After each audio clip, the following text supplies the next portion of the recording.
Andrew, coming on to you with the Middle East, with Etihad, I mean, I guess it's a stereotype about the Middle East that there aren't that many people of the kind of baby boomer generation left in the Middle East, in terms of what people tend to move back to their countries and all of that side of things.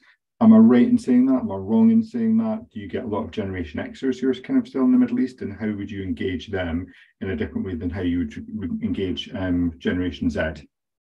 I think I think there's actually a lot of Generation X actually in the region, because I think traditionally the region looks for to hire in expertise, and there's a huge sort of push around nationalisation, Emiratisation, Saudisation, Kuwaitization, Omanization. All these kind of all the brilliant sort of Middle Eastern countries are really pushing. GCC is really pushing that agenda, and that the best way of educating and supporting those individuals is through mentors, shadowing.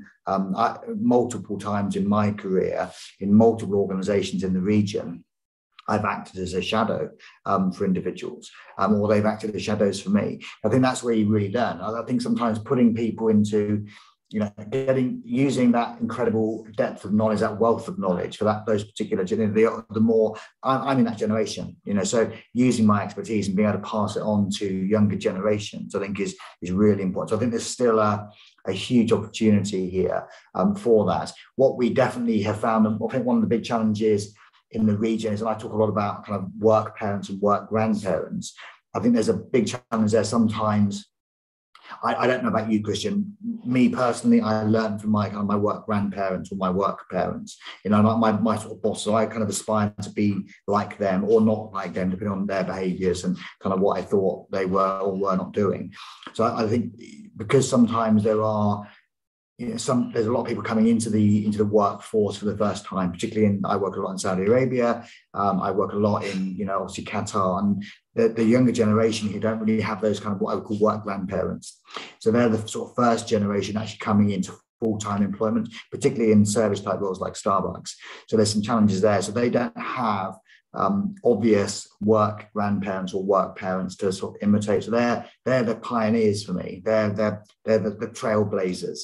But they also face the challenges. Their physical parents or grandparents are probably a bit more negative about them going to work, because obviously there's a whole piece around change. So their traditional kind of parents or grandparents might have been more reliant on state to support them, or perhaps personal wealth to support them. So now there's a slight sort of shift in the dynamic.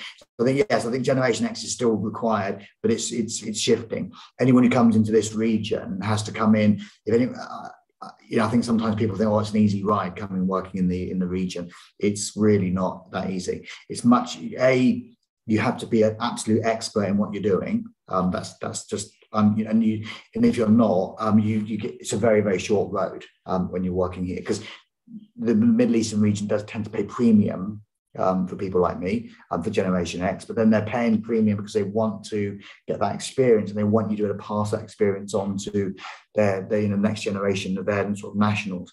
So I think there's still great opportunity here.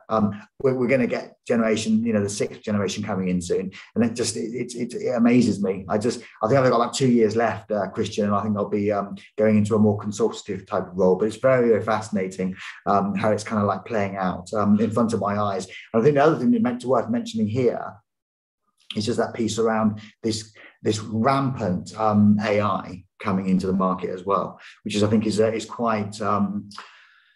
I wouldn't call it alarming, but I would call it definitely something to be concerned about. I think we all need to be very concerned about that. And I'm not talking about my generation. I think it's probably a bit, we just accepting that's what's going to happen. It's the generation, the sixth generation joining the workforce, whether they'll actually be in a lot of the jobs. I was actually sharing the stage with the head of learning for Amazon in the US. We were in Johannesburg a few months ago.